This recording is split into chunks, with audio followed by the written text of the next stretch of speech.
Security problems ఏంటి? ఇప్పుడు ఎంతమంది జనం ఎవరి కోసం వచ్చారన్న?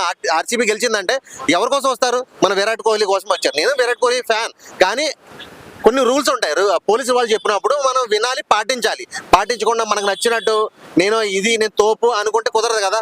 సో ఈ రోజున 11 మంది చనిపోయారంటే అది మామూలు విషయం కాదు. ఇక్కడ ఒక్కరు చనిపోతేనే అల్లు అర్జున్ తీసుకెళ్లి మన తెలంగాణ ముఖ్యమంత్రి రేవంత్ రెడ్డి గారు అరెస్ట్ చేశారు, లోపల పెట్టారు.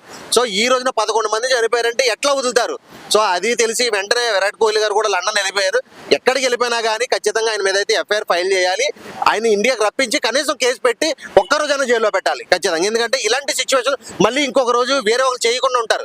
సో ఈ రోజున ఈ వదిలేస్తే రేపు ఏమవుతుందంటే ఓకే కేసు పెడతారు, ఎఫ్ఐఆర్ పెడతారు, బయట బెయిల్ తెచ్చుకుని మనం ఎక్కడైనా తిరగవచ్చు, ఏదైనా చేయొచ్చు అని ఒక నెగ్లిజెన్సీ వస్తుంది. మన చట్టాల మీదే ఇది పోతుంది మనకి అది. నేను దానికోసం నేను చెప్తున్నా, ఖచ్చితంగా ఆయన అయితే అరెస్ట్ చేయాలి. ఒక్క రోజైనా సరే ఖచ్చితంగా జైల్లో పెట్టాలన్న. సో ఆర్సీబీ మేనేజ్మెంట్ చనిపోయిన